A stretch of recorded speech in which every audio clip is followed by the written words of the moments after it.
Hello everyone, आप सभी लोगों का स्वागत है शिक्षा डिजिटल यूट्यूब चैनल पर। और आज क्लास के अंदर हम क्लास 12 हिस्ट्री का चैप्टर 5 जिसको हमने बात कर पिछली क्लासेस के अंदर कंप्लीट करवाया था, उसके आज मोस्ट इंपॉर्टेंट क्वेश्चन कराएंगे। अगर आप लोगों ने पिछली क्लास नहीं देखी है तो वो क्लास देख लेना।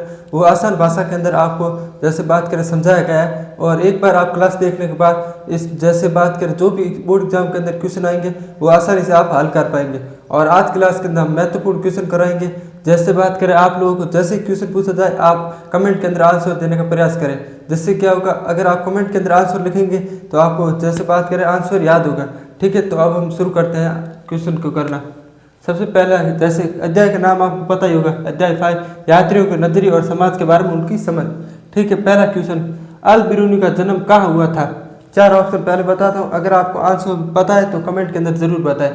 सबसे पहले ऑप्शन नंबर 1 मोरक्को, दूसरा ऑप्शन ख्वारिज़म, और बात करें तीसरा ऑप्शन की तो वो है मक्का, और चौथा ऑप्शन समरकंद। इसका आंसर क्या होगा? इसका आंसर होगा दूसरा आंसर होगा ख्वारिज़म बा। अब हम बात है सेकंड क्वेश्चन की ओर। अल बिरूनी भारत किसके साथ आया था? ये 4 ऑप्शन आपको बताते हैं, जैसे मोहम्मद गोरी, दूसरा ऑप्शन मोहम्मद गजनवी, तीसरा ऑप्शन कुतुबुद्दीन ऐबक, चौथा ऑप्शन इल्तुतमिश। इसका आंसर क्या होगा? इसका आंसर होगा B correct answer, Mohammad Ghaznavi. ठीक है, अल बिरूनी भारत किसके साथ आया था? मोहम्मद गजनवी। अब हम तीसरे क्वेश्चन की ओर बढ़ते हैं। तीसरा क्वेश्चन, किस शासक ने इब्न बतूता को दिल्ली का काजी नियुक्त किया था? ये क्वेश्चन पहले बात करें बोर्ड एग्जाम के अंदर आ चुका है। ये क्वेश्चन इंपॉर्टेंट है, दोबारा भी रिपीट हो सकता है। क्या इंपॉर्टेंट है? अब हम बात किस शासक ने इब्न बतूता को दिल्ली का काजी नियुक्त किया था? ऑप्शन नंबर 1 गयासुद्दीन तुगलक, दूसरा ऑप्शन फिरोज तुगलक, तीसरा ऑप्शन मोहम्मद बिन तुगलक, और चौथा ऑप्शन अलाउद्दीन खिलजी। इसका आंसर क्या होगा? इसका आंसर की बात करें तो C is correct answer sir, Mohammad bin Tughlaq. एक और बात की, जैसे आपको इस प्रकार का भी क्वेश्चन आ सकता है रिक्त स्थान के अंदर। इस प्रकार जैसे क्वेश्चन पूछा जा सकता है, किस शासक ने इब्न बतूता को दिल्ली का काजी नियुक्त किया था? यहाँ पे आपको जैसे बात करें, यहाँ पे आपको लिखना होगा किसका, जिस शासक ने ना नियुक्त किया था ना उनका नाम लिखना होगा, जैसे मोहम्मद बिन तुगलक। या फिर ऐसा ऑप्शन आ सकता है कि जैसे बात करें क्वेश्चन आ सकता है इब्न बतूता ने जैसे बात करें तो या इब्न बतूता को मोहम्मद बिन तुगलक ने कौन से पद पर नियुक्त किया था? ये क्वेश्चन भी आ चुका है एक बार बोर्ड एग्जाम के अंदर, दोबारा आने की भी संभावना है। ठीक है, तो इसका आंसर तो अभी हमने जैसे चर्चा की मोहम्मद बिन तुगलक था। ठीक है, अब हम नेक्स्ट क्वेश्चन की ओर बढ़ते हैं। क्वेश्चन नंबर 4, फ्रांस बर्नियर कितने वर्षों तक भारत रहा? ये भी क्वेश्चन है ना, एग्जाम के अंदर आ चुका है पहले, इसे भी आप याद कर लेना, बोर्ड एग्जाम के अंदर आ चुका है। ठीक है, ऑप्शन नंबर 1 ऑप्शन है 8 वर्ष, या फिर बात करें तो 10 वर्ष, या 12 वर्ष, या 14 वर्ष। इसका आंसर क्या होगा? अगर आपको कमेंट के अंदर आंसर पता है तो जरूर बताएं। इसका आंसर होगा सी इज करेक्ट आंसर, सा होगा 12 वर्ष। ठीक है, कब से कब तक? 1656 से बात करें 1668। ठीक है, अल बिरूनी द्वारा रचित प्रसिद्ध पुस्तक का क्या नाम था? क्या नाम है? अल बिरूनी द्वारा रचित पुस्तक का क्या नाम है? इसका आंसर जैसे बात करें तो ऑप्शन पहले हम बताते हैं, जैसे सबसे पहला ऑप्शन रिहला, दूसरा इंडिका, या फिर किताबुल हिंद, या बाबरनामा। इसका आंसर क्या होगा? इसका आंसर है सी इज करेक्ट आंसर, किताबुल हिंद। अल बिरूनी किताब का नाम किताबुल हिंद है। एक क्वेश्चन अलग तरीके से भी आ सकता है, किस प्रकार? जैसे आपको यहाँ पे लिख दिया जाएगा अल बिरूनी का नाम, और यहाँ पे आपको बात करें तो किताब का नाम लिख दिया जाएगा, किताब का नाम लिख दिया जाए उस पर। इसमें आपको क्वेश्चन किस प्रकार आएगा, आपको मिलान करना होगा, इसका ऑप्शन नहीं, इसका ऑप्शन नहीं। ये इस प्रकार से भी क्वेश्चन आ सकता है, या फिर पहले हमने चर्चा की रिक्त स्थान वाला भी क्वेश्चन आ सकता है। अब हम बात करें तो क्वेश्चन नंबर 6, अल बिरूनी का जन्म किस वर्ष हुआ था? जैसे ऑप्शन बता दें आपको, ऑप्शन नंबर 1 973, या ऑप्शन नंबर बी 1017 ईस्वी, या ऑप्शन सी 1192 ईस्वी, या 1206 ईस्वी। इसका आंसर क्या होगा? कमेंट के अंदर जरूर बताएं, पता है तो। इसका आंसर होगा ऑप्शन ए, इस करेक्ट आंसर 973 में अल बिरूनी का जन्म हुआ था। अब बात करें तो जैसे इन सभी क्वेश्चन को हमने जैसे बात करें सरल भाषा के अंदर क्लासेस के अंदर कंप्लीट करवाया है। ठीक है, तो अब हम नेक्स्ट स्लाइड की ओर बढ़ते हैं और आगे की मोस्ट इंपोर्टेंट क्वेश्चन की जानकारी लेते हैं। चलिए अब हम आगे क्वेश्चन को चर्चा करते हैं। जैसे क्वेश्चन नंबर 4, किताबुल हिंद किस भाषा में लिखी गई? इसका आंसर क्या होगा? पहले हम ऑप्शन देखते हैं। जैसे ऑप्शन नंबर आ फारसी, ऑप्शन नंबर बा उर्दू, ऑप्शन नंबर बात करें सा की बात करें तो संस्कृत, और ऑप्शन नंबर दा की बात करें तो अरबी। इसका आंसर क्या होगा? आप बा या फिर सा या फिर दा, फारसी या उर्दू या संस्कृत या अरबी। इसका आंसर क्या होगा? इसके आंसर की बात करें तो आंसर नंबर 4 दा इज करेक्ट आंसर। किताबुल हिंद किस भाषा में लिखी गई? इसका आंसर होगा, बात करें अरबी भाषा में किताबुल हिंद लिखी गई थी। नेक्स्ट क्वेश्चन की ओर बढ़ते हैं। किताबुल हिंद कितने अध्यायों में विभाजित है? ऑप्शन नंबर आ 50, ऑप्शन नंबर बा 60, ऑप्शन नंबर सा बात करें तो 80, या ऑप्शन नंबर दा की बात करें 30। इसका आंसर क्या होगा? किताबुल हिंद कितने अध्यायों में विभाजित थी? इसका आंसर होगा, आंसर सा इज करेक्ट आंसर 80 अध्यायों के अंदर। ठीक है, अब हम आगे क्वेश्चन की ओर बढ़ते हैं। ये क्वेश्चन इस प्रकार किया आ सकता है, जैसे बात किताबुल हिंद कितने अध्याय में लिखी गई, रिक्त स्थान आपको खाली जगह दे दी जाएगी, वहां पर आपको लिखना होगा कितने अध्याय में ली गई, बात करें तो लिखी गई थी। ये याद कर लेना, मोस्ट इंपोर्टेंट क्वेश्चन है। ठीक है, इब्न बतूता किस देश का निवासी था? ऑप्शन नंबर बात करें तो फ्रांस, ऑप्शन नंबर बात करें दूसरा ऑप्शन कौन सा उज्बेकिस्तान, या बात करें तो ऑप्शन नंबर सा पुर्तगाल, या बात करें ऑप्शन नंबर दा की बात करें तो मोरक्को। इसका आंसर क्या होगा? इसके आंसर की बात करें तो डी इज करेक्ट आंसर दा मोरक्को। ये क्वेश्चन बात करें तो ये भी इंपॉर्टेंट है, याद कर लेना।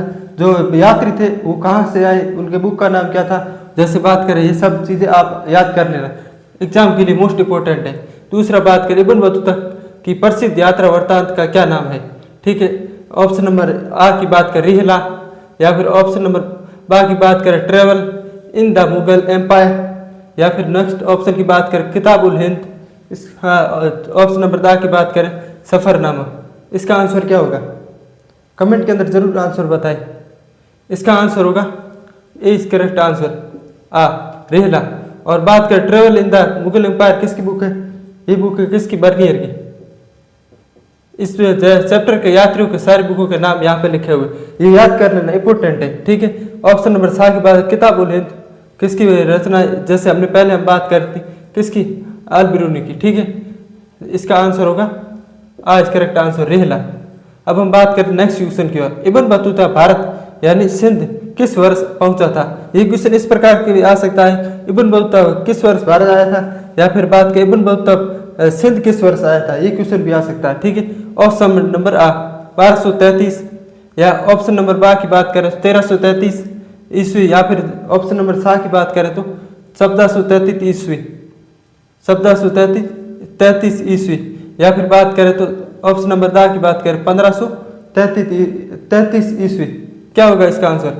इसके आंसर की बात करें तो जैसे Ibn Battuta Bharat B answer correct 1333 ईस्वी। ठीक है, अब हम नेक्स्ट क्वेश्चन की ओर बढ़ते हैं। इब्न बतूता के भारत आगमन के समय दिल्ली का सुल्तान कौन था?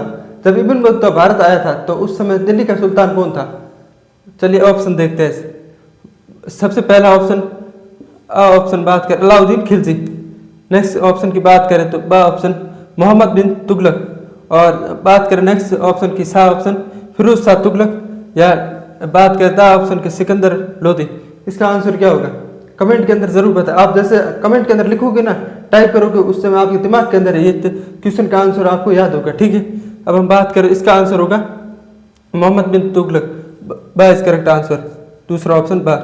ठीक है, अब हम आगे क्वेश्चन की ओर बढ़ते हैं। अब हम पढ़ते हैं क्वेश्चन नंबर 13। प्रश्न नंबर 13, इब्न बतूता को किस शहर का काजी या न्यायाधीश नियुक्त किया गया था? मतलब उस समय जब इब्न बतूता आया था उस समय किस शहर का इब्न बतूता को काजी मतलब होता है न्यायाधीश नियुक्त किया गया था? ये क्वेश्चन बोर्ड एग्जाम के अंदर आ चुका है, ये इंपोर्टेंट है, ये भी याद कर लेना। क्या इब्न बतूता किस मतलब बात करें न्यायाधीश नियुक्त किया गया था किस शहर में? ऑप्शन नंबर आ की बात करें दिल्ली, ऑप्शन नंबर बा की बात करें दौलताबाद, ऑप्शन नंबर सा की बात करें तो औरंगाबाद, अगर ऑप्शन नंबर दा की बात करें तो आगरा। इसका आंसर क्या होगा? कमेंट के अंदर जरूर आप आंसर बताने का प्रयास करें। ठीक है, इसका आंसर होगा बात करें तो दिल्ली। ठीक है, अब नेक्स्ट क्वेश्चन की ओर बढ़ते हैं। दिल्ली किस शासक ने इब्न बतूता को दिल्ली का काजी नियुक्त किया था? काजी का मतलब होता है न्यायाधीश। किस शासक ने नियुक्त किया था? अगर आपने पिछले वाले क्वेश्चन ध्यान से सुने तो ये क्वेश्चन आपको आराम से पता होगा। ठीक है, अब ऑप्शन देखते हैं, अब आंसर अभी कर लेंगे। देख, ऑप्शन नंबर आ की बात करें गयासुद्दीन तुगलक, ऑप्शन नंबर बा की बात करें फिरोज शाह तुगलक, या ऑप्शन नंबर सा की बात करें तो मोहम्मद बिन तुगलक, या ऑप्शन नंबर दा की बात करें तो अलाउद्दीन खिलजी। क्या होगा इसका आंसर? इसका आंसर होगा मोहम्मद बिन तुगलक। ठीक है, ये हमने पिछले जैसे बात क्वेश्चन के अंदर चर्चा की थी, किस शासनकाल के अंदर आया था? मोहम्मद बिन तुगलक के शासनकाल के अंदर आया था। तो ठीक है, ये क्वेश्चन किसने नियुक्त किया होगा? तो ये क्वेश्चन तो आसान था, सा होगा इसका आंसर। अब हम आगे क्वेश्चन की ओर बढ़ते हैं। फ्रांसवा बर्नियर किस देश का निवासी था? ऑप्शन नंबर आ इंग्लैंड, ऑप्शन नंबर बा इटली, ऑप्शन नंबर सा स्पेन, ऑप्शन नंबर बा फ्रांस। ये आप जैसे बात करें तो आप फ्रांस को देखकर आप जैसे इसका ऑप्शन तो आसानी से बता देंगे। अगर आप एग्जाम के अंदर जाएंगे तो ऐसा भी क्वेश्चन आ सकता है बर्नियर किस देश का निवासी था, तो फिर ये क्वेश्चन कठिन हो जाएगा। ये फ्रांस का लिखा होगा तो आप आसानी से जैसे बात करें आंसर कर सकते हैं। ये याद करना, बर्नियर फ्रांस का यात्री था इज करेक्ट आंसर। अब हम नेक्स्ट क्वेश्चन की ओर बढ़ते हैं। ठीक है, प्रश्न नंबर 16, बर्नियर पेशे से क्या था? अब हम ऑप्शन देखते हैं कि मतलब कि ऑप्शन इनमें से कौन सा सही होगा। सबसे पहला ऑप्शन, ऑप्शन नंबर आ चिकित्सक, ऑप्शन नंबर बा राजनीतिक दार्शनिक, या फिर ऑप्शन नंबर दा की बात करें तो इतिहासकार, या फिर उपयुक्त सभी। इसका आंसर क्या होगा? इसका आंसर की बात करें तो उपयुक्त सभी होगा। एक और बात की, जैसे बर्नियर था वो मुगल शासनकाल के अंदर किसका चिकित्सक था, ये भी याद रख लेना। ये था दारा सिकोह का। किसका? दारा सिकोह का। ठीक है, इसका आंसर क्या होगा? उपयुक्त सभी, दैट इज करेक्ट आंसर। अब हम नेक्स्ट क्वेश्चन की ओर बढ़ते हैं। जैसे फ्रांस बर्नियर किसके शासनकाल में भारत आया था? ऑप्शन देखते हैं। ऑप्शन नंबर आ अकबर, या फिर जहांगीर, या फिर बात करें तो शाहजहां, या फिर हुमायूं। इसका आंसर क्या होगा? फ्रांस बर्नियर किसके शासनकाल के अंदर आया था? इसका ऑप्शन है सा इज करेक्ट आंसर। सा मतलब शाहजहां। एक और जैसे शाहजहां और औरंगजेब के समय ये मतलब भारत के अंदर था, औरंगजेब के समय। एग्जाम के अंदर यू क्वेश्चन आ सकता है किसके शासनकाल के अंदर आया था? जैसे औरंगजेब भी ऑप्शन के अंदर हो सकता है, या फिर शाहजहां भी ऑप्शन के अंदर लिखा हो सकता है। ठीक है, अब प्रश्न नंबर 18 देखते हैं। Travels in the Mughal empire पुस्तक के लेखक कौन है? ये क्वेश्चन जैसे हम पिछले जैसे स्लाइड के अंदर चर्चा की थी कि ये जैसे जो इस चैप्टर के अंदर यात्री है उनके यात्रियों को मैंने जैसे पिछली स्लाइड के अंदर बताया था कि ये इसकी पुस्तक है, ये इसकी पुस्तक है। अब आपको आंसर बताना है कौन सा आंसर करेक्ट है। ठीक है, ऑप्शन नंबर है मार्को पोलो। एक बार जैसे क्वेश्चन दोबारा देख लो, travels in the Mughal empire किसकी पुस्तक है? ऑप्शन नंबर मार्को पोलो, दूसरा ऑप्शन फ्रांसवा बर्नियर, या फिर अल बिरूनी, या फिर बात करें तो अबुल फजल। इसका आंसर क्या होगा? इसका आंसर की बात करें तो बा is correct answer, Francois Bernier. ठीक है, इसका आंसर ये होगा, इसका आंसर दा ही था। अब हम नेक्स्ट स्लाइड की ओर बढ़ते हैं। चलिए अब हम आगे क्वेश्चन की चर्चा करते हैं। जैसे प्रश्न नंबर 19, बर्नियर ने अपनी पुस्तक किसे समर्पित की थी? ऑप्शन नंबर आ मुगल सम्राट औरंगजेब, ऑप्शन नंबर बा फ्रांस के राजा लुईस 14 को, और ऑप्शन नंबर सा की बात करें इंग्लैंड के राजा चार्ल्स को, और ऑप्शन नंबर दा की बात करें तो दारा सिकोह। बर्नियर ने अपनी पुस्तक किसे समर्पित की थी? पहला ऑप्शन तो जैसे मुगल सम्राट औरंगजेब को, दूसरा फ्रांस के राजा लुईस 14 को, इंग्लैंड के राजा चार्ल्स को, या फिर दारा सिकोह को। इसका ऑप्शन क्या होगा? इसका ऑप्शन बा इज करेक्ट आंसर, फ्रांस के राजा लुईस 14 को। ठीक है, ये याद कर लेना, ये क्वेश्चन इंपॉर्टेंट है। अब हम आगे क्वेश्चन की पढ़ते हैं। प्रश्न नंबर 20, किस यात्री ने भारत में निजी भू स्वामित्व के अभाव को राज्य और समाज के लिए हानिकारक बताया है? ऑप्शन नंबर आ अल बिरूनी, ऑप्शन नंबर बा इब्न बतूता, ऑप्शन नंबर सा बर्नियर, और ऑप्शन नंबर दा अब्दुल रजाक। इनमें से कौन सा ऑप्शन होगा? इसके अंदर ऑप्शन की बात करें तो बर्नियर। ये हमने क्लास के अंदर विस्तार से इसके बारे में हमने चर्चा की थी। ठीक है, ये क्वेश्चन मतलब 2 नंबर के क्वेश्चन के अंदर भी आ सकता है। और एक और महत्वपूर्ण बात, इसका आंसर सा हो गया, मतलब कि निजी भू स्वामित्व की आलोचना की है बर्नियर ने। ठीक है, राज्य के लिए। अब हम बात करें तो अब्दुल रजाक समरकंदी किस शताब्दी के अंदर है? ये भी याद कर लेना, ये आया था 15वीं शताब्दी के अंदर। ठीक है, 15वीं शताब्दी के अंदर। अब हम नेक्स्ट बात करें तो प्रश्न नंबर 21, इब्न बतूता के अनुसार पैदल डाक व्यवस्था को क्या कहा जाता था। ये क्वेश्चन जैसे बात करिए ना 2 नंबर के क्वेश्चन के अंदर भी आ सकता है, ये इंपॉर्टेंट है। ठीक है, ये पैदल डाक व्यवस्था क्या थी इसके बारे में आप याद कर लेना। अब हम ऑप्शन देखते हैं, इब्न बतूता ने पैदल डाक व्यवस्था को क्या कहा। ऑप्शन नंबर आ दावा, या फिर बात करें तो ऑप्शन नंबर वा उलूक, या फिर चौपार, या फिर ऑप्शन नंबर दा की बात करें तो डाकघर। इसका ऑप्शन क्या होगा, इसकी बात करें तो उल्लू बा इज करेक्ट आंसर। ठीक है, ये पैदल डाक व्यवस्था थी।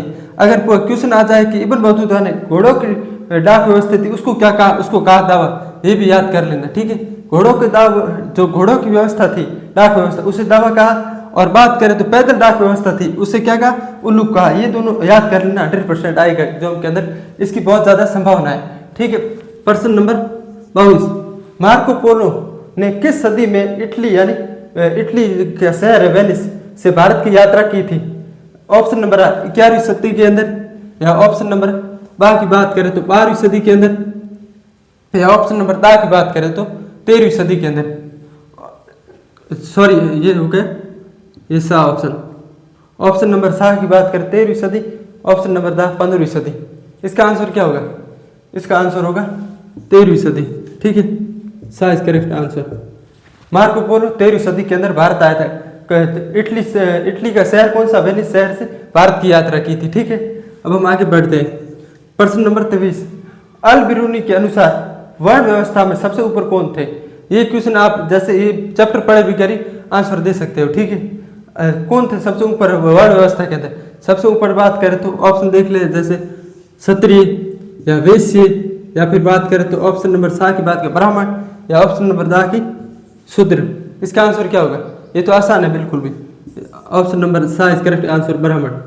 4 वर्ण थे, 4 वर्ण सबसे ऊपर होते थे ब्राह्मण, उसके बाद क्षत्रिय, वैश्य और शूद्र। ठीक है, अब हम नेक्स्ट प्रश्न नंबर 24 की बात करें तो इब्न बतूता को मोहम्मद बिन तुगलक ने राजदूत बनाकर किस देश में भेजा था। ठीक है, क्वेश्चन एक बार पुनः आपको बताता हूँ। इब्न बतूता को मोहम्मद बिन तुगलक ने किस देश के अंदर राजदूत बना के भेजा था। ऑप्शन देख लीजिए, श्रीलंका, ऑप्शन नंबर आ, ऑप्शन नंबर बा की बात करें चीन, या ऑप्शन नंबर सा की बात करें तो मालदीव, या ऑप्शन नंबर दा की बात करें तो पुर्तगाल। इसका आंसर क्या होगा, पुर्तगाल। इसका आंसर इस करेक्ट बा चीन। ठीक है, इब्न बतूता को जो मोहम्मद बिन तुगलक ने चीन राजदूत बनाकर भेजा था, इसकी स्टोरी भी थी जिसको हमने क्लासेस के अंदर आपको सुनाया था। ठीक है, अब हम जैसे बात करें 2 नंबर के क्वेश्चन है कुछ, वो आपको बता देते हैं, उसके बाद ये क्लास यहीं पे समाप्त कर देंगे। चलिए अब हम शॉर्ट क्वेश्चन देख लेते हैं, उसके बाद क्लास समाप्त हो जाएगी। सबसे पहला प्रश्न, इब्न बतूता भारत कब पहुंचा, उस समय दिल्ली का सुल्तान कौन था। ये क्वेश्चन हमने जैसे MCQ में करवाया है, लेकिन ये क्वेश्चन बात करें तो शॉर्ट आंसर के अंदर भी आ सकता है। ठीक है, तो ये याद कर लेना, और इन सब के आंसर हमारे टेलीग्राम चैनल शिक्षा डिटेल पर मिल जाएंगे। ठीक है, तो अब हम आगे जैसे उसकी लिंक आपको कमेंट बॉक्स और यहाँ डिस्क्रिप्शन में मिल जाएगा। दूसरा प्रश्न, इब्न बतूता भारतीय डाक व्यवस्था को देखकर चकित क्यों रह गया। ये क्वेश्चन एग्जाम के अंदर, बोर्ड एग्जाम के अंदर घुमा फिरा कर या इसी प्रकार से ये क्वेश्चन 100% आएगा। ठीक है, ये क्वेश्चन भी आप तैयार कर लेना। और प्रश्न नंबर 3 की बात करें, इब्न बतूता किस शहर को भारत का सबसे बड़ा शहर बताया है। ये क्वेश्चन हमने जैसे बात करें तो MCQ के अंदर भी करवाया है, और यह भी शॉर्ट के अंदर भी आ सकता है, याद कर लेना। ठीक है, प्रश्न नंबर 4, बर्नियर ने भारतीय शहर को शिविर नगर क्यों कहा।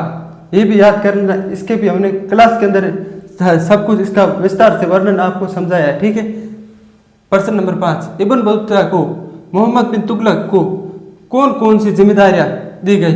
मतलब इब्न बतूता को मोहम्मद बिन तुगलक द्वारा कौन कौन सी जिम्मेदारियां दी गई। तुगलक के द्वारा